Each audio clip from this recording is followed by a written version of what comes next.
What's up, everybody? Welcome back to the Rotoworld Basketball Show. I'm Dan Titus, joined with Raphielle Johnson and Noah Rubin. It is the final week of the regular season in basketball. Most of your fantasy leagues should be done right now. If you're still playing in a Roto League, God bless you. This is really rough looking at the injury report. 10 games on the slate tonight. We got Raph decked out in the New York fit right now, and I know he's a little bit disappointed of what happened in that ending towards the end of the game there. Mikal Bridges just lost that turnover, but hey, they put up a good fight against what I would argue is the best team in the Eastern Conference. They're just starting to get hot right there at the right time. But let's talk about some late breaking news that dropped yesterday. Just completely caught the NBA world by storm or by surprise. The Nuggets fired Mike Malone, and they're not going to retain Calvin Booth. He wasn't exactly fired, but when they say they're not going to retain your services, that means you only have so much time. You're playing with borrowed time. Noah, what was your reaction when Shams dropped the bomb yesterday? Excuse me. Yeah, I mean, probably just like everybody else, just completely surprised and thrown off. The Taylor Jenkins firing seemed like very late in the season, and then Denver just decided to one-up them and say, no, we're going to fire our coach even closer to the playoffs. I don't know. To me, it's like, why not just try and go through one more playoff run, see how things go with the coach that's won the only championship in franchise history instead of rolling with an interim. The timing was just really weird, but there was a really cool tweet from Scott Keller of the Menace Podmen. I think you guys both know Scott and his co-host Steve St. Pierre, but he said that he's the odd one out because he's fine with it, because you shouldn't stay with your girlfriend if it's not working just because it's a week before Valentine's Day. And I thought I was like, man, that's a great analogy. Yeah. I think that's a great. Of course, everybody's still going to say you're a jerk for doing it, but I guess like it does kind of, you don't want to just keep it alive just because it's this close to the playoffs. So I guess that part of it makes a little bit more sense, but there's going to be a lot of eyes on Denver this summer to kind of see what other changes come along with this, with new GM, new head coach, who sticks around. I can't imagine that they trade Jokic. I can't imagine Jokic necessarily demanding out. It just doesn't seem like his personality, but they have to build a stronger team around him. And so who else is going to get moved because of that? I don't know. We'll see. Yeah, ownership didn't really do those guys many favors with their reluctance to kind of go over the cap and into the various aprons. So that didn't help. You let Kentavious Caldwell-Pope walk for free. Obviously not much of an impact in terms of fantasy, since that's what we talk about. But in terms of the building of that team, pretty big loss for them. Jamal Murray hasn't been able to stay healthy. For me, I thought it was going to be like the end of a power struggle between Michael Malone and Calvin Booth. Like, you read the reports about their relationship. They tweet out that Michael Malone was fired. Like, okay, well, looks like Calvin's in charge. And hold on, he's gone too. So it'll be interesting. Of course, you already have people jumping to conclusions like Jokic should be a free agent in 2027. Hey, well, so is Luka Doncic. So they're kind of thinking LA, but how that goes with the internet. And that's why I have issues with Nico Harrison still, man. He's empowered that fan base to the point where they can just throw stuff out there. And now you have to take it seriously. Because, but yeah, it'll be interesting because it is promising to say Christian Brown has been this year. How do you forecast him for fantasy next year when we don't know what that team construction is going to look like? Yeah, much of the stuff that I was reading about was just that disconnect between Booth's direction, wanting to get those younger guys ample playing time versus Mike Malone trusting in the veterans. And most of those veterans that helped create that championship pedigree were gone. Bruce Brown, Kentavious Caldwell-Pope. So, yeah, I just don't understand the timing of it. Like, to Noah's point, like, why just ride it out? You got like less than a handful of games left. Let's just go into the playoffs, see how this works out, and then deal with all the aftermath at the end of the offseason. But, yeah, I mean, I'm hard-pressed to think that one, Jokic is going to ask for a trade, or two, they're not going to try to build around Jokic. The question is, like, how long is it going to take to redo this, knowing that, to Raf's point, you don't want to go over the aprons. So, I don't know. I think the first move you got to do is, like, let's assess what Michael Porter Jr.'s trade value is. Yeah. I don't know if Jamal Murray's owed a lot of money in that Supermax or that $250 million extension he just signed. So I don't know how hard it's going to be to get off of that contract. But change is coming for Denver, man. And it's crazy because, the Nuggets lost 4 straight. And that was the tipping point where they just got to switch it up. But I think there's going to be even more change coming for the Phoenix Suns. They've pretty much been eliminated from playing contention. Devin Booker just looks like I just feel bad for Book, man. Like, he put together another solid season, got no reliability out of Bradley Beal, Kevin Durant. It just didn't work out. Where do you stand with the Suns, Raph? And looking into next season, I know you're probably not worried about Booker, but I can imagine KD's probably going elsewhere. And he's the one they can move out of those 3. Bradley Beal's still going to have the no trade clause. So even though he's probably the one who should go, they've already gone down that road with Kevin Durant. Obviously, famously, the Warriors return that he turned down. So it'll be interesting to see what happens there and then how they fill that void, because I don't know, man. It kind of feels like they're at the point of no return. When you put a star of KD's caliber on the market, as he was, you kind of have to move him. And then the other thing is Mike Budenholzer still going to be the head coach. Like, this has been an unmitigated disaster. Like, I'm sorry, with the talent, the top end talent that they have, and then some of the things deeper down in the rotation, like Bol would play for 2 weeks and he wouldn't play at all. Ryan Dunn was in and out of the rotation for a while. Oso Iguodala, we barely saw much of him throughout the season. Even though you had Yusuf Nurkic and Mason Plumlee to start, they weren't getting it done. You bring in Nick Richards, had his flashes, he wasn't getting it done. So, I mean, it's just a mess. And they have to win 3, and Dallas needs to lose their final 3 for Phoenix to get in, because they have the head-to-head tiebreaker. They've won 3 in a row a couple times, but I don't think anybody on this podcast trusts them to do it when their backs are against the wall here. I mean, it's lost by 38 points. They let go of the rope, man. They've lost their last 7. Yeah. It's I have a lot more questions than I have answers heading into next season for the Suns. I feel like Ryan Dunn's going to be a significant part of the rotation. I think that's the thing I feel most confident about. Everything else, like, what's Bradley Beal going to be like? Like, is he maybe going to be open to a trade? Doesn't seem like he's going to be, but obviously he has to approve it. Where does he fit into the rotation? Like you said, Raph, is Mike Budenholzer there? Does a new coach want to start Beal or bring him off the bench and say, hey, just because we're paying you a lot doesn't mean we're going to play you a lot? Mm-hmm.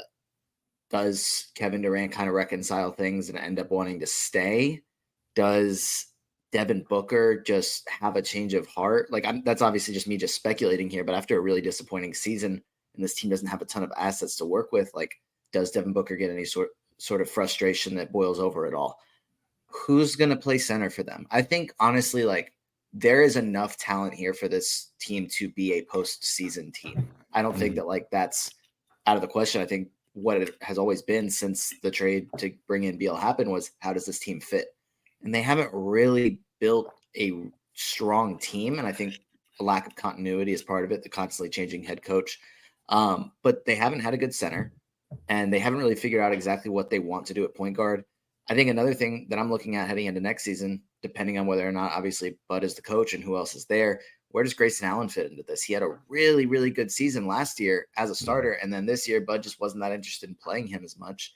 And when he did play a lot, he played well. So, like I said, a lot more questions. I think they're going to be one of the teams to watch this summer just because they have so much potential to make a lot of moves. And I'd be very shocked if this team looked even similar to what it does this past season or this season heading into next year.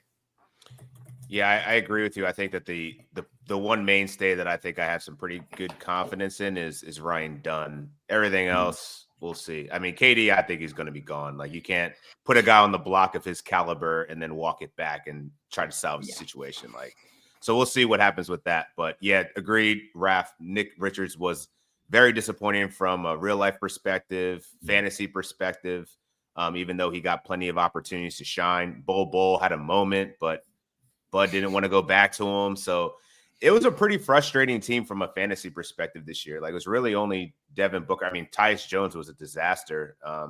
He was like a 9th round pick and really didn't. I mean, he wound up coming off the bench towards the end of the season. So, yeah, it just wasn't what Suns fans expected or fantasy managers for real. Bobby Portis made his return to the lineup, though. It was a nice showing for him. I mean, he came back with a double-double, 18 points, 10 rebounds. The Bucks actually looked pretty hype and kind of surprising, still not, Damian Lillard's not back in the lineup, but it was an inspiring win over the Minnesota Timberwolves. Noah, do you give them a chance? Right now, they're sitting in the 5 seed in the Eastern Conference. They would have a matchup against the Pacers. Do you give them a shot if Damian Lillard can come back? Like, do you think with Bobby Portis back into the fold, like that could work? Yeah, I think they have a shot to win the first round, regardless of whether or not Damian Lillard is there. Obviously, Dame helps a ton, but they've won 5 in a row, just like Indiana has. 2 of the hottest teams in the East. Obviously, there's Boston as well, but 2 teams that are playing really well at a high level. I think it's gonna be a really good series, assuming that it kind of holds where it is. It looks like, that's probably what's going to be the 4-5 matchup, unless Milwaukee just loses a bunch and Detroit wins a bunch and they pass them or whatever. But yeah, I think the fact that he was able to come back and immediately have a really good game, I think he does help make up for Damian Lillard's absence. Obviously, different positions and everything, but Milwaukee's playing really well at the right time, which is just crazy to think. If we just look all the way back to the beginning of the season, how poorly they started out. I mean, them and Philly were talked about as the 2 most disappointing teams to start the year. And then they were able to figure it out. Sorry to throw that in there, Dan, but Milwaukee's able to figure it out, and now they're playing well at the right time, and they're going to have a chance to make a run. I mean, Giannis is obviously, I think at least, nobody would argue that he's at least a top 5 player in the world, and I think that top 3 is a stronger analysis of where he is. Mm-hmm. They're going to have a chance to win every single series just because of how good he is as a player. Yeah, I'd agree with that. I think in terms of the recent play, the Gary Trent Jr. and Kevin Porter Jr. have been positive surprises for them. They've been a lot more consistent, I would say, than myself and a lot of other people may have anticipated. So they've given them good run. They played really well the other night when Giannis was out as starters. And Brook Lopez, he's been good in the middle for them too. So they certainly have a chance. I think a lot of us are still thinking it's going to be either Cleveland or Boston coming out of the East, but the way to get there, when you think about those teams 3 through 6, it's going to be really entertaining to watch. Yeah, Ryan Rollins had his moment too for a lot of fantasy managers in the fantasy championship in week 22. Yeah, I don't know where I stand with the Bucks. Giannis is obviously great and just quietly averages 30, 10, and 5 on the humble, and no one really talks about it. But yeah, we'll see how this kind of plays out. But I mentioned there's a 10-game slate tonight, and probably the most anticipated matchup that we're going to watch. Luka Doncic, fresh off getting ejected for apparently yelling at a fan. We don't know. That remains to be seen. But Luka returns to Dallas tonight, so it's definitely going to be fireworks. Raph, what do you think you're going to see from Luka tonight? Put that way. That man's hoisting. First and foremost, I don't know if you guys saw the report this morning about the Mavericks tried to work out some deals using companies that Luka's connected to, and they're like, no, we're not doing that. So that was probably a miscalculation on their part, because why would this person want to break bread with you after you shipped him out? So I get the financial slandered his name. Yeah, exactly.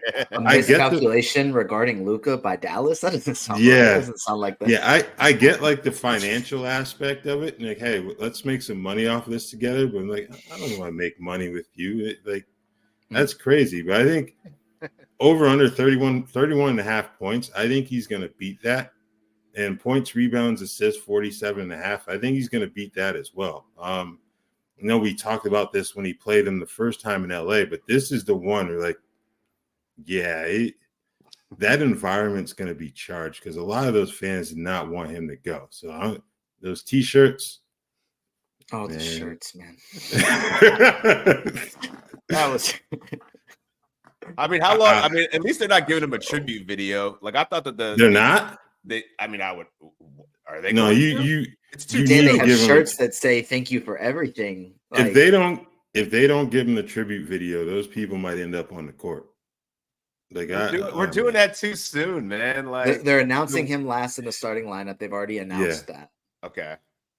So like, how long is the tribute video? I think is the better question. Like, like I don't know. He's already done so, or he did so much in his time there. It's yeah. To Raf's point, as far as like the lines, just looking at the last time when they played, it was in LA against Dallas, and Luka had 19, 15, and 12, and had a really bad shooting night. And then his line for points, rebounds, and assists is just 1.5 higher than that. Yeah, I think it's a pretty easy line to take the over. I'd be pretty surprised if anybody's taking his unders tonight, just because of the emotion surrounding the situation. And I think obviously in that last one, there's probably like increased emotion that caused him to maybe have a subpar shooting night. It was also one of his first games back from the injury. yeah. That's the only way I really see Luka not hitting those, is if there is some sort of just added emotion there. But seems like the entire arena is going to be on his side. Like they're going to be actively rooting against Dallas. That's what it seems like. Yeah. Obviously, we'll see tonight, but Dallas is a good defense. Like they have good defensive players, but this is Luka Doncic. Like, I don't know, man. It wouldn't shock me if he had a 40-20-10 game or something like just stupid like that. But it also, like, obviously that's not what I'm not saying take the over on 69.5 points, rebounds, and assists just to get that. But I'm saying like he could easily have like one of the best performances of the season just because he's that type of player. It also isn't out of the realm of possibilities that he does what you say, he just hoists, and it just ends up being a subpar shooting night just because of the emotions. Like that's a possibility there, but I think it's going to be a really, really fun. I think this is up there, probably like the LeBron return to Cleveland and KD return to OKC are the last two that I remember having this much like hype around it, but also this was the team trading him, so there's probably a little bit more animosity there for him as opposed to the fans waiting for their player to come back. Even on the other side of that, Anthony Davis gets his chance to take his shot. He's such an afterthought, but you're right. He's such an afterthought right now. Yeah, and he's probable tonight, so I know he's gonna. I mean, I'd probably, as much like it's a funny experiment because I think the world is gonna take over on Luka props. I'm surprised the line isn't higher, honestly. Yeah, at 31.5, I saw it open at 30.5. So it is. People are definitely putting money on it. Yeah, I feel like I'm gonna go Anthony Davis and like go to his like rebound prop. Like I just feel like he's gonna try to just enact his will all over that game. But yeah, I think it's a problem. Over me. How dare you? Let's hope he doesn't get hurt again, man. Last time he started talking too early, he didn't finish the game. So, but yeah, we'll see what to do, man. It's definitely gonna be really entertaining game, especially off the heels of Luka getting tossed for just another stupid reason. Do you think the whistle's been a little bit too frequent lately? Like these refs are getting in their feelings. I feel like the texts that are flying and the ejections are getting they seem to be a little bit out of hand, but I don't know. You got to keep the best players on the court sometimes, especially at this stage in the game. Like we only have a handful of games left, y'all. Like you can't just be throwing off the stars, but it's a rant for another day. Yeah. That one specifically was a really weird one though, because it did kind of change the whole atmosphere of the game. And like, I get it. Like if it looked like Luka was looking right at him and who knows what he said, I understand the initial reaction of, I can't believe he's saying this to me. I have to give him a tech. But it's also one of those things that I feel like as a ref, like you can't walk back when you realize what actually happened. Like you kind of have to stick to what you said, because then it's like, oh, okay, if the player argues with me and I give him his way, then like what kind of authority do I hold on this court? So it's just kind of a stinky situation. But yeah, it totally just changed from one of the best games of the season to Thunder win by double digits. It's the Thunder. Like this isn't like them playing against the Wizards. Like sure, toss them against a team. Yeah. Sorry, no shade, Adam. We're throwing a lot of shots today. Yeah, it wasn't the 76ers or anything like that. Right, yeah. I got you, Adam. I got you. One team that is definitely rising at the right time is the Warriors and Brandon Podziemski's play. I mean, I think he probably could be in the conversation for league winner in the playoffs as well. I mean, since coming back again from injury, man, this dude just continues to hoop. Noah, where do you stand on him from a draft pick perspective next year? Because it looks like if this iteration of the Warriors stays true, he's probably going to be starting next season. And for what he does from a fantasy perspective, like he's a very versatile multi-category asset. Yeah, he's the guy that I was really high on as a late round target this year. Yeah. And I was a little bit disappointed with how it turned out early on, but his play down the stretch, yeah, you have to be really encouraged. I think it's kind of hard just looking at like Basketball Monster. He's 18th over the past 2 weeks. Like that's not sustainable. That's not what we should expect heading into next year. I think he's a guy that I would take in the top 100. I think we'll have to see how the board actually shakes out after the draft and after free agency and all that stuff. But right now, he's a guy that I'd say top 100, and we'll see maybe even up to top 75. I think we just kind of need to recognize that the way he's playing right now isn't necessarily sustainable. He's not going to be averaging, 4 threes a game. I think he's hit like the last 4 games, 4, 4, 4, and 8. So that's not something we're really going to see from him consistently, but definitely a guy that's taken a leap here in the second half of the season. Is going to be important during the playoffs and is going to play a lot next season. Definitely a guy I want to look at drafting top 100. Yeah, I would say that 75 to 100 range is a pretty safe point for him in terms of where to draft him. He's had really good chemistry with Jimmy Butler, and that's really encouraging given the contract they gave Butler, for the next 2 seasons. So, yeah, he's been incredibly impressive. He's fit in well with those other guys in terms of Steph and Draymond. So I think you really have to be encouraged by what you've seen from him. But I don't think I would take him inside the top 75 next year. Yeah, so you're probably looking at like a round 7 to 9 range for Podziemski. Where do you see? No, you mentioned that you don't obviously, being the 18th best player in fantasy isn't sustainable. What regression do you see? Is it the 3-pointers are obviously there. The rebounding has always been something that's been a part of his skill set. Where do you see it kind of being more? What's the more realistic baseline for him? Yeah, I think, just looking at this last 2-week stretch, 20 points. I don't see that keeping up. Probably closer to 15 is realistic. 4 threes, like you said, not going to sustain that. I think 6.3 rebounds during that stretch also is just a tad high, but not something like that's totally 5 attainable though. Yeah. And then the other thing is the shooting percentages during the stretch, 53.7% from the floor and 90.9% from the free throw line over the course of the season, 44.6% from the floor and 76.7% from the line. So I see that like 47% from the floor is realistic, but also the free throw percentage is just going to take a hit. I don't think that he's all of a sudden a 90% free throw shooter. Maybe he's an 80% free throw shooter, but that hot shooting stretch that we've kind of seen has been awesome. I just don't think it's just who he is now. Yeah, there's the points in the free throws I was kind of looking at. I was like 90%. Yeah, I think that's more probably like it's 1.6 attempts. So yeah, exactly. Right. I think something else is the field goal attempts. He's averaging like over 13 and a half per game over the last 2 weeks. Jimmy Butler is at 8.5. Like you'd have to imagine that's probably going to flip if anything. Once they get started with training camp and all that. So yeah, I think that's going to be where the points tend to come down. And like Noah said, the free throw percentage and the field goal percentage probably going to drop as well. And where do you, because so Kuminga was around like a top 100 pick this past year, and he didn't really work out to the way fantasy managers intended. What do you think the Warriors are going to do, Raph? Do you think they're going to hold him there? Do you think he's going to sign a new contract? Or do you think he's going to be elsewhere? I don't know. I think they would want to hold him there, but I can envision a scenario in which a struggling team throws him a contract in par with what he's looking for. I think about like $30 million a year. Whether or not he should get that, that's not for me to say. Like if he gets it, by all means, go ahead and take it. But I think that would be the issue there in terms of bringing him back to the Warriors, because somebody's going to have some money to spend who's low on that totem pole in terms of league performance. And I think that's going to be where he ends up getting his money. So I think I'd lean probably 50-50 that he returns to the Bay next year. Yeah, it's a tough one. He'll turn 23 just before the season starts, and he's shown a lot of flashes, but hasn't really been able to put it all together. But he's also been playing in Golden State his whole career. Like, does he, shine on not like a tanking team, but on a lesser team with lesser expectations? And does the team say, hey, former top 10 pick, I don't think he ever got the chance to really shine there. Like, we think he can reach his potential here, and offer him like that $30 million a year. I can't really see Golden State saying, yeah, we value him enough to match that, and we still think we can win while paying Steph, Jimmy Butler, Draymond Green, et cetera, et cetera.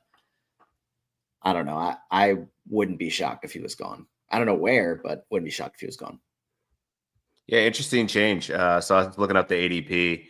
Kuminga his preseason ADP was 90. Podziemski's was 117. So fantasy managers were definitely higher on Kuminga. And yeah, he just couldn't see. It was almost like Moses Moody kind of took the role that he was supposed to just have during that time that he got the ankle injury and never got it back. So yeah, I'd be hard pressed to think that Kuminga is going to come back unless he wants to take a hometown discount, which I don't. All indications to the way that he's been speaking over the years is like, I want a shot to play, and if it ain't coming from Golden State, like someone's going to pay me. Last rookie report of the year. I want to talk about Jaylen Wells coming off a really outstanding rookie season for a second-round pick. Unfortunately, his season's done. Broke his wrist, I believe. Really unfortunate. But where do you see him, Noah, as like possibly a draftable asset next year? Or is this more of like a guy that you think you could hold some long-term value in Dynasty? Yeah, I think, first of all, just glad that he's awake. That was a very scary injury that he suffered, and was carried off the court on a stretcher, was taken to the hospital. Like, glad that he's awake and seems to be doing well, seems to be in good spirits. As you said, really good rookie year. I think it'd be surprising if he wasn't on the all-rookie first team, was able to claim a starting role on a playoff team despite being a second-round pick, and is a very, very good defensive player, is going to be there for a while. I don't know if he's a guy that I'm drafting in standard leagues next year. I think his impact is more in real life than it is in fantasy. Just don't really see him taking that sort of leap to all of a sudden become a draftable player. But we'll also need to see who's coaching next year. Like, that could be a factor as well. Maybe a new head coach like really likes what Jaylen Wells did, and it's like, I want to play him 32 minutes per game. Could be a new head coach. It's like, oh no, that Vince Williams Jr. guy from the year before, that's who I want to start. And then Jaylen Wells' role is diminished. Vince Williams, we'll see how he does. He started the second half after Jaylen Wells got hurt, and I'm assuming he'll stay in that role for the playoffs. So maybe after his kind of slow start because of injury, he's able to remind everybody how good he is. It's a good problem to have in Memphis, the amount of players they draft in the second round that end up being really good. But it does kind of make it difficult to project which one, if any, are going to be worth drafting in fantasy. Sorry, landscapers are here again. But yeah, I think I agree with Noah in terms of like redraft leagues. I think he'll have some value in Dynasty. But obviously that the variable is who's going to be coaching the team, like Noah mentioned. What's their philosophy going to be? Because he's in a difficult spot, I think, offensively. We've got John Morant, Desmond Bane, Jaren Jackson Jr. Those guys are all going to get touches, and they're going to be the ones who eat first. So it's going to be difficult for him. I think something I would watch would be, can he improve the three-point shooting? Because that's somewhere where if he can do that, you're talking about another category where he can potentially add value. So I think that's going to be the big question. But, yeah, I don't think he's someone that you can draft right now in redraft leagues, to be honest with you, unless you're going like a 30 deep situation. Right. Yeah, I think he could make the leap in, depending on how surgery goes and everything like that, recovery, excuse me. Shooting 35% your rookie year, it's not bad. Definitely some room for growth there. We'll see. We don't even know where the Memphis Grizzlies are going to look like next year after, Taylor Jenkins getting fired. They could be going a completely different direction. John Morant hasn't been happy. He continues to taunt the league office. So, yeah, who knows what and let's be honest. This is a team that hasn't been able to stay healthy for like 3 years. Like Desmond Bane, Jaren Jackson Jr., Ja, they all take their turns of getting hurt. So Jaylen Wells is always one of those guys that might be like floating on your waiver wires that you might have to turn to at certain points just because, hey, somebody's hurt. Yeah. Yeah, Ja has the new celebration. You haven't seen it yet. Check that out. But more things you need to check out. The free NBC Sports Now channel is your home for NFL Draft Month with more than 100 hours of draft programming throughout April. Daily draft coverage includes PFT Live, The Dan Patrick Show, Chris Sims Unbuttoned, and Fantasy Football Happy Hour. Please tune in for the NFL Draft Ranking Specials with Connor Rogers and updated mock drafts premiering every Tuesday at 7 p.m. Eastern. For more information, go to NBCSports.com/now. That Chris Sims unbutton always gives me like a laugh. Like, I don't – Chris Sims unbutton. Like, what? This is a hilarious name for a show. Let's go out some end-of-season awards, though, because this was a fun fantasy season. Frustrating, but we made it through. So we're going to talk about MVPs, steals of the draft, busts of the year. So let's kick it off. Noah, who's your fantasy MVP this year? So my fantasy MVP, which I think, Raph, correct me if I'm wrong, but I believe that'll be in Friday's roundtable column for Rotoworld. I went with Dyson Daniels. I think in the past when we've done MVPs for fantasy, it's kind of like I tend to lean towards just whoever the best player in fantasy is. But I think, Dan, you always take the angle of who's the most valuable pick. And I was trying to lean into that more. So I'm going Dyson Daniels as a guy that was drafted incredibly late and is a borderline first-round player. I think we've talked about Dyson Daniels enough for everyone to kind of know my thoughts on him. But I think getting him at the end of drafts, like, I mean, you're not going to be able to get him outside the top 50 next year, maybe even have to draft him earlier. I don't know. I'm kind of excited to see how that shakes out. But yeah, man, just like an absolute stud. So I love that you went Dyson Daniels first, because it goes back to like the making the band Dylon, because I feel like you could have Dyson Daniels on literally every award. Steal of the draft, best value, defensive player of the year, like just run down the list. Like most. This isn't my last time. Don't worry. He's a multi-category guy, man. Just an amazing season. And I love that you brought up where he could potentially go in drafts. We're all participating in an off-season mock draft coming up at the end of the weekend, I believe. I think he's going to go. My prediction is that he's going to be a late third, early fourth rounder. Yeah. So that's probably creeping up before top 50, but I'm wondering, is that fair? Is that where you think you'd reach? It's probably fair, but I think he's just gonna be one of those players that I just don't get to draft next year, just because I feel like it's gonna be tough for me to take him like in the third round, even if I love Dyson Daniels and think he's awesome. I think it would have to be a pretty specific build as well for me to take him in the third round, and I definitely think it can work. But I think he's gonna be a guy that, especially if I'm drafting with people I know, they're gonna be like, "Oh, no one wants Dyson Daniels. There's no way." Yeah. So would you draft Jaylen Johnson over Dyson Daniels if you had the opportunity? Like, has it gone to that point because Jaylen Johnson's injury history has gone too far? And Jaylen Johnson was a third-round pick last year. The injury history is definitely going to be a factor, because I feel like it's going to be very tough to draft injury-prone or players who have a pretty significant injury history next year, especially after the year we just had with so many different players being hurt for little bits or for lengthy injuries. I would say that I would value Jaylen Johnson higher than Dyson Daniels heading into next season, but the durability factor is definitely a major one. Yeah, it's good. I can't wait for this offseason mock, man, because there's going to be some wild swings on some players here. Raph, you give me the hands up when you're ready. When the more guy chills. He ain't chilling, man. But yeah, I really like the Dyson Daniels pick, but this was the one pick where I decided to be a bit of a homer, and I went with Josh Hart. I like it. I like similar to Dyson Daniels. He's someone who's like a late round pick. Unlike Dyson, I think you saw a path.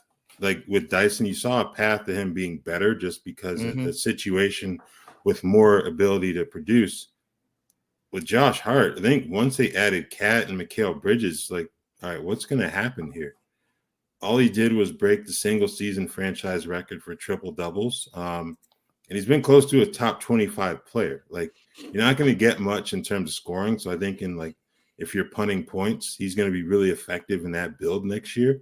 I think he's someone else where I don't think he's going to experience the boost that Dyson Daniels has just because of the offensive options in New York. So I'm interested to see where he gets picked. I don't think he should be outside of the top 100, but I don't think he's going to be like a top 50 pick either, to be honest with you. He could be, but I don't know if I would make that reach personally. Yeah. That's tough. I love the selection because I think Josh Hart, he was my midseason MVP. He's been consistent all year. And for where you got him in the draft, I was trying to look up the MVP data on Yahoo. Dyson Daniels was on 29% of the best teams in Yahoo's private leagues, or public leagues, excuse me. Josh Hart was 1, 2, 3, 4, 5, 6. So Dyson Daniels was top 3. Josh Hart was top 6. They were both top 10. I think those are both the best answers. For sake Who was of one on that list? Just curious. So that was going to be the guy that I was going to give the MVP to. Because you guys went for value, I was just going to go for who it is. SGA is the number one ranked player. 32% on the best rosters in Yahoo. But I think you could also make the argument he was a value this year because his ADP was 4. He finished 2. But the thing I've been talking to people about on Twitter was that how can it not be Jokic? How can it not be Jokic? I get it. Jokic was great. But there was week 21 where Jokic did not play any games and he cost people fantasy championships where SGA was consistently great the entire season. So if we're talking totality here, I give Jokic a slight downgrade just because of that absence and the crucial part of the year for a lot of people. So I just want to add to be clear for the viewers, this is fantasy MVP. This is not. Oh, it is. No, hey, I just want to make sure that's known and clipped because it's going to get out there, and then people say, "Well, how would you not pick Jokic or SGA?" Right. There's a clear difference here. Like you can certainly argue for one of those guys, but for myself and I think Noah as well, when you talk about most valuable, the value that you get where you drafted them compared to what they produce is a big factor too. Yep, facts. Love the way you phrase that, Raph. Thank you. Let's talk about the rookies of the year. Let's stick with you. Who is the rookie of the year in your opinion? I went with Zach Edey. This is another pick where the fantasy pick is not going to match up with the real life pick. Like I think Stephon Castle is probably going to win the actual award. But in terms of Edey, I think the way he picked up his production, interestingly, after they fired Taylor Jenkins, there's a bit more production offensively from him. I'm sure people will still have their questions about his long-term fit in the NBA and the way that the game is played, but I think he's been pretty solid. You know, the rebounds, field goal percentage, the blocks, he's not going to be a high-level shot block guy. I think we know that in terms of the way he moves and the way he defends, but I think we've got good enough value from him to where he can be the fantasy rookie of the year this year. Yeah. I think just like as a note on Edey, like you're right, like the production has really picked up and the minutes have picked up. The rebounds have been insane the last few games. I think last week when we talked about him, it was kind of like he's going to probably play more, but they've lost 4 games in a row or whatever it was at the time since the firing, but now they've won 3 in a row since then. We'll see how it goes in the playoffs. I think that's going to kind of tell me a lot about what he looks like in the rotation next year. And then obviously if it's a different head coach, I went with Khalil Ware, who is also, again, I think that will be out for the roundtable on Thursday, if I'm not mistaken. It was kind of spotty, the production, but the season long value, I believe he was still first in 9-cat among rookies. And then as well, just like the last 3 months, first among rookies, which is kind of since January, you know, rookies take time to figure things out in the NBA. I think that there's 5-6 players you could probably give the award to, and I'm like for fantasy, and I'm just gonna say, yeah, okay, I can get it. It's just it's not a class where it's like there's 1 or 2 players that are just above and beyond the rest. You know, I think for real life, not for fantasy, Stephon Castle is, like you said, Raph, gonna probably run away with the award, rightfully so. He also has a case for the fantasy rookie of the year. I mean, Alex Sarr is going to have a case as well. I don't mean to spoil your pick, Dan, if if it hasn't been mentioned. Zachary Richesay is going to have a case for both real life rookie of the year and for fantasy rookie of the year. Like, just have a case. So I think it's just a number of guys you can say. And I'm like, yeah, okay, I get it. But I went with Ware. I also went with Ware. It was really close. I was considering Zach Edey because if you look at the full season rankings, they're within like 2 spots of each other. If you look at the last month over the fantasy playoffs, They're within a couple spots of each other. Mm-hmm. Stephon Castle, I think he was the more rostered player out of everyone because of what he did for points, rebounds, and assists. But those turnovers and the free throw percentage, the lack of threes, that kind of hampered his fantasy value. So as Raph stated and prefaced, just because he's the fantasy MVP doesn't mean he can't be real life MVP. Right. Or real life rookie of the year, excuse me. So, yeah, I think we all agree Stephon Castle is going to win the real award, but I think it's kind of up for debate for rookie of the year for fantasy because they were all this class. We came into it knowing that there was going to be an underwhelming fantasy productive class, but I think down the stretch we did see some value out of some players that we can get excited about for next year. Zach Edey, I'm hoping he takes that Ivica Zubac type leap, but we'll see what the Memphis situation is. But I think he could be an effective big man, and Khalil Ware definitely has the tools to be a really good fantasy asset for what he can do. Let's go biggest bust here. Raph, who you got? Raph, you're muted. Yeah, I am. I'm muted. I started with an apology to Dan for my pick, but I gotta go with Joel Embiid. I was gonna say, which one are you gonna choose from? Yeah, I gotta go with Embiid. Like, the availability was at a new low for him. It was like the 19 games played, and then he did not look healthy when he was on the court either. So yeah, I think if you're gonna talk fantasy bust, I think a big part of that is availability, and he did not meet the expectation there. So yeah, that's my pick. ADP would agree with you. I mean, dude played 19 games. Like that ain't gonna do it. Yeah. Obviously that one is like a pretty clear one that definitely derailed people's seasons. If I'm going from the other angle of I won't worry as much about games played because obviously there's quite like a number of players. Larry Markin's another one that was just incredibly frustrating that was drafted pretty high. Like along with Embiid. Obviously Embiid's just a different level. But Kyle Kuzma is not a guy that was Yuck. Gosh, just great selection. Just saying his name just made Raph sick. Yeah, just looking at his Yahoo ADP 86.2. Like I should also add in the note, it wasn't a bad pick for me because I didn't get him anywhere. But I was expecting him to be better than he was, even if he's a guy that I was definitely shying away from in drafts.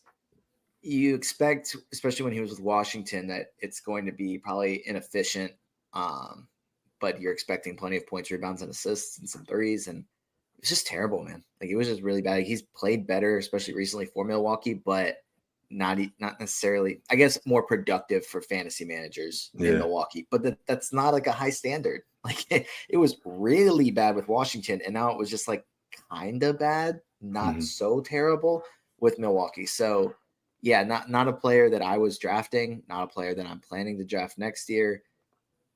Yeah, but it was still disappointing. Trying to look at a couple other candidates here because you got. I think Kyle Kuzma's a great selection. Yusuf Nurkic would probably be up there. Joel Embiid for sure. Paul George for sure. Lauri Markkanen was a great call. It sucks for Emmanuel Quickly, but I got to put him on the list because he just didn't play enough games. Trying to see if there's anybody else buried. I look back at just the drafts that I had, like the actual leagues I had. I took Brandon Ingram in one league in round 6, one in round 7, one in round 8. I took Bradley Beal once in round 6, once in round 7, and then I took Jonathan Kuminga in round 7, apparently once as well. And I'm looking back, like, what was I doing? Yeah, I don't know what league that was. I mean, I definitely took a Drew Holiday in there. I had to drop him. Terry Rozier was a disaster. He was definitely a top 100 pick in the league that I had. Let me see who else is in this graveyard here of bums. Wow. Clint Capella. Graveyard of bums is crazy. That's fantasy. Oh, okay. Oh, that's cool. It's all good. Keldon Johnson, 214. No, that's on par. That's on track. RJ Barrett still somehow always ends up in the 200s. I mean, people did draft Ben Simmons, Shouldn't have done that. Scoot's still in the 240s. Yeah, that's probably, we covered a lot of names there. Damn, Terry Rozier is 270. Drew Holiday? Does Drew Holiday count, you guys think? Definitely. Because he's well outside the top 100. He was probably like, what, 7th, 8th round? Yeah, I think I was looking at the industry pickup one. Top 100 season of his career, I think. Because I was looking at our industry pickup draft, and Raph took him in the end of the 6th round. Yeah. Hey, man. Mistakes That wasn't like a knock. I was just saying, like, I mean, yeah, I was saying that's we all have those Beal moments. round 6, Brandon Ingram round 7. So I'm not hating. I'm just saying. No problem. I'm not hating. I'm just saying. So to that vein, what's the that was the biggest bust? Who was the biggest steal in your drafts? Who did you overdraft this year that it worked out? We already mentioned 2 of mine with Daniels and Hart. I throw Ivica Zubac in there too. Yeah. As good as Norman Powell was to start the year, the injuries kind of prevented him from sustaining that. That hasn't been the issue for Zubac, who, for my money, should be the most improved player in the league this year. And I think Cade Cunningham's probably going to win, but I would go Zubac personally. I know Noah's got that Dyson Daniels look on his face. Dyson. He's the betting favorite? If I'm not mistaken, like he's in the last few days, he's kind of like taking a good lead in that as well. I wouldn't have an issue with him either, but that would actually make sense because he wasn't a top 5 pick that actually wound up getting better. Right? He wasn't You're a number first 1 overall overall. pick that We made an can't do all-star that, game. man. Exactly. Yeah, he's more likely to win MIP than DPOY right now. It seems like. He should win both. He should win both. He should. Who's your biggest steal? So Dyson gets the award again for you, Noah. Okay, I'm just gonna add in a couple other names if I can, because I just looking at, again, as I would look back to my drafts, I got Dyson once in round 11, once in round 12. I got Christian Brown twice in round 14, just like last pick of the draft. That was a great Amen pick. Thompson. Yeah, like he was another like late round flyer that I liked. Amen Thompson I got once in round 9, and I think second half of the season especially that ended up paying off. And then Tyler Hero I got in round 8, and I guess I don't even know if that was like super late for him, but he had a fantastic year as well. Yeah. So Tyler Hero, he was actually pretty much drafted around ADP like where he finished last year, like around 80. So I mean, he just leaped he outperformed his ADP by 4 rounds or so, maybe even more, maybe 5.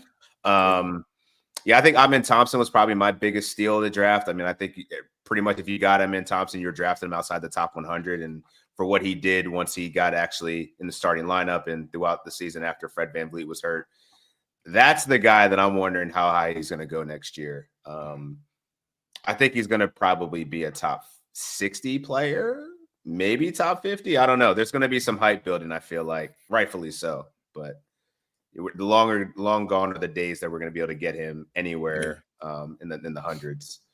Another steal I had was Peyton Pritchard. He was pretty much free.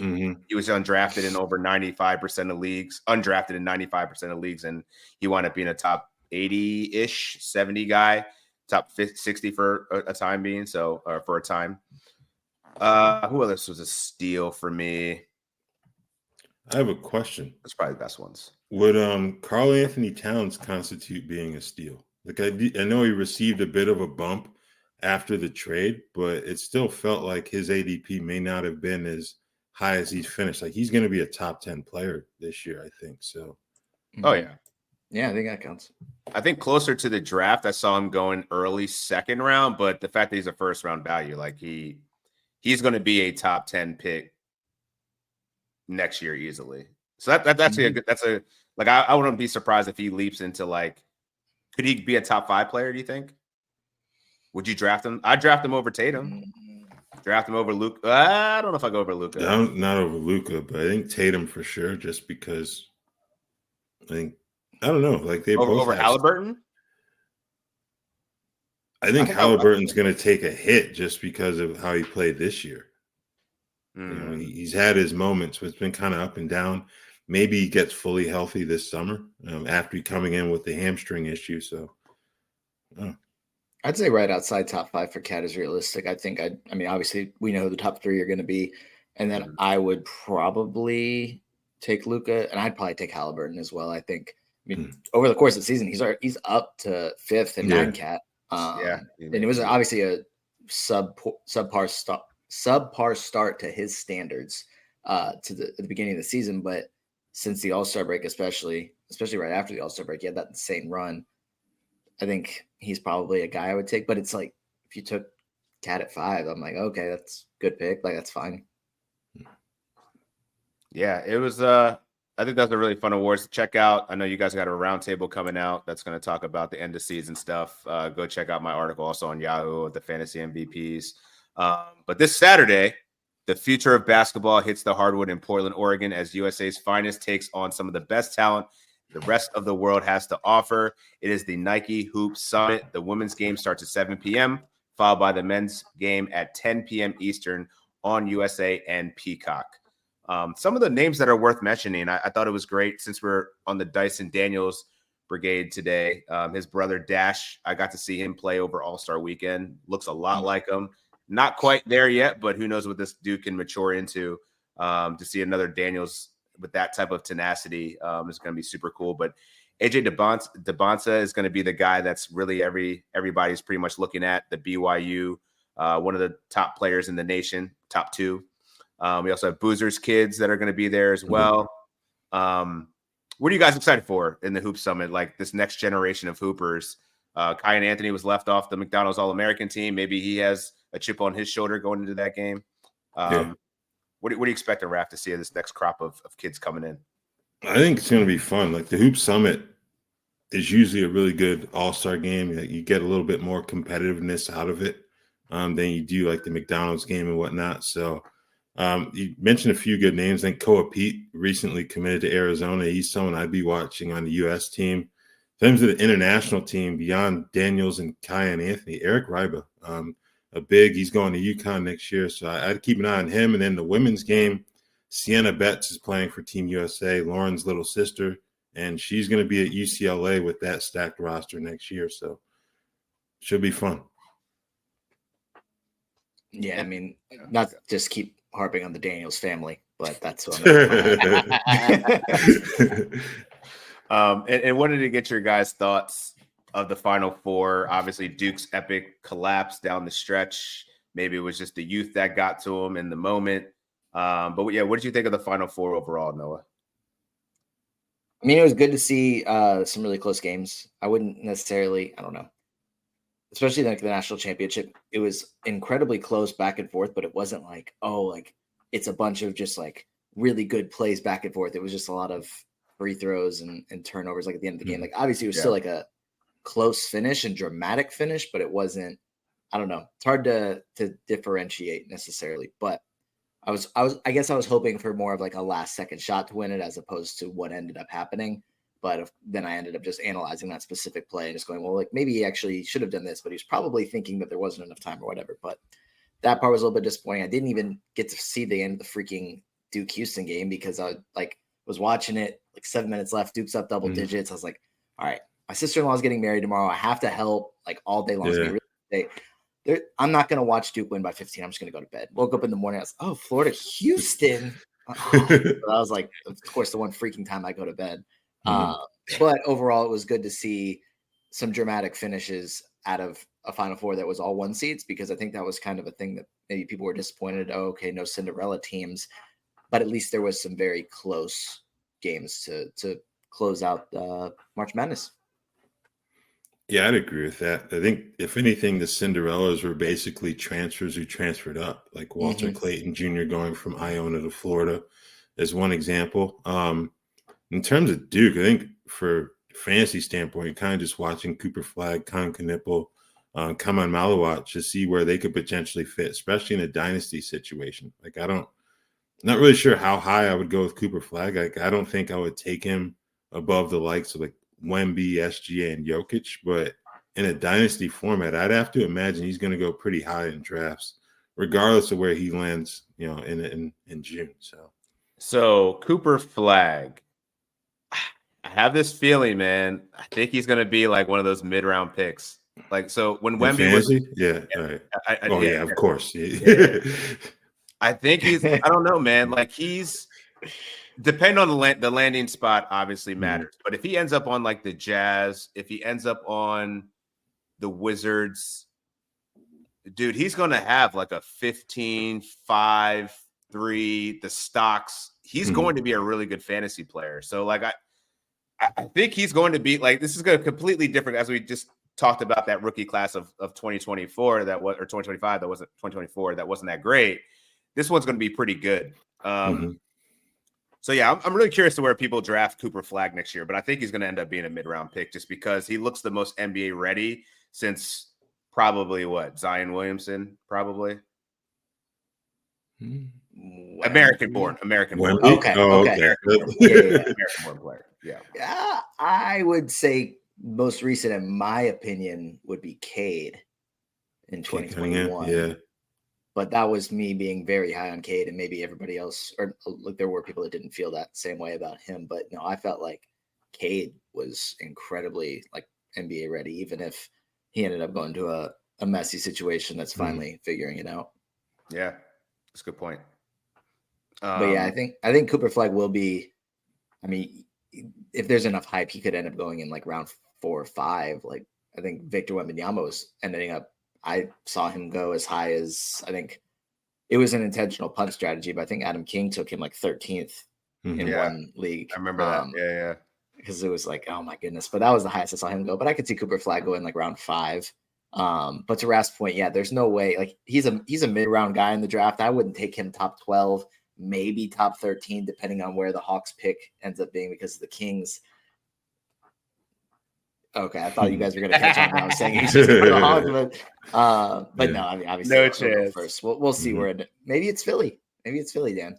I mean, hopefully the ping pong balls bounce. The basketball gods cannot reward that. Who deserves it, Raph? Because I think that's does anybody deserve it?